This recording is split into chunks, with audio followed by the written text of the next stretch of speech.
Now that you know how to get to the teacher pages in eClass, this will be a good time to look at some of the features of the My eClass course pages. Here's an example of what an actual course landing page looks like.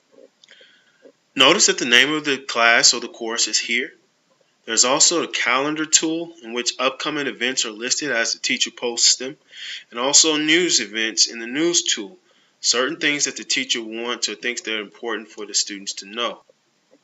There are also important links in the menu at top. The ones that are important for the students at this point would be the locker, also Dropbox, and discussions. More on those to come. A very important tool that you'll want to know how to get to and use is the calendar tool. If you're in a teacher's course landing page, look over to the left at the top and you'll see the calendar tool there. Notice that there is a drop down arrow next to the word calendar. If you click on that, it gives you more options for the calendar. Simply click on that word calendar and you'll be in the calendar tool. You're going to see a variety of colors on the calendar tool. Each course that the student is enrolled in will be color coded. Notice that you can also click on the All Calendars drop down menu that's right here, and you can filter out the courses that you want to see. And notice that the courses that the students are enrolled in will show listed here by the color code, and that's the color they'll see on the calendar. Notice also that if you hover over the color-coded tabs, you're able to see course and event information there. You do have options. You can look at the day, week, month view, simply clicking on those buttons at the top to change the view. Right here we have the month view, and also hovering over certain links or certain tabs here will give you more information, and you can also click the More tab for even more information. The locker tool is also something that you'll want to be very familiar with. The locker is a very useful tool for students. Let's suppose you have some information or a file that you've created in class and you want to save it so that you can work on it at home, or perhaps you save something at home and you need to be able to work on it more at school. Simply click on that locker menu list item and it'll bring you up to the Upload Files tab. Here you can upload whatever it is that you're working on that you've saved already on your computer or some other place, and it'll give you the option to open that particular file. Once you open it, you can save it and it'll be saved in your locker for future use. Another very useful tool within eClass is the content browser.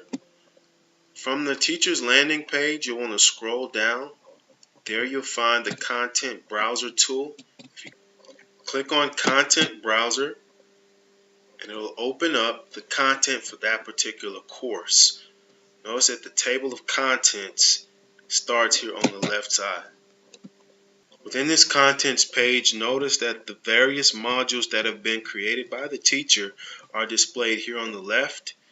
You click on the module of your choice and it will populate here on the right hand side in the pane window. And of course, clicking on the various activities will allow you to see the content that's being presented within the classroom. Another important way in which teachers are facilitating collaboration by eClass is the discussion tool. Once the student clicks on the discussion link, they're able to go into whatever discussion that the teacher has created for them, such as this one concerning math homework.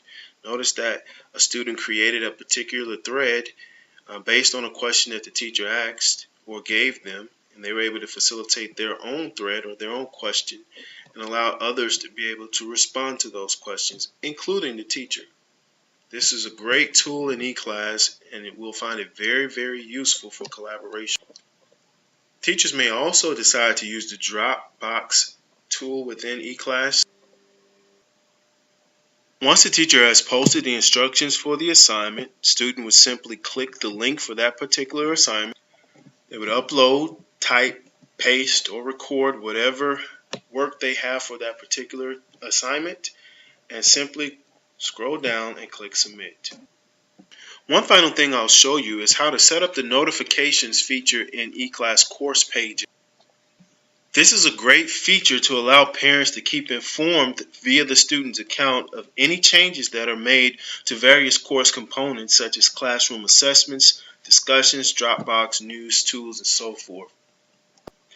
To set up this feature, simply go to the upper right-hand corner where you see the student's name, click the drop-down arrow, and look for the Notifications tab. After clicking that, look for the contact methods. Would you like to be able to get information via email or through a mobile telephone? Select your preferred method of contact via email or through your cell phone. I'll set up my notifications for email. Type in your email address here and click Save. Your saved email address will appear here. If you scroll down, the instant notifications can be selected from this list. If I want to be emailed anytime there is a news update, I'll simply click on that item and then I'll go down to the bottom and click Save.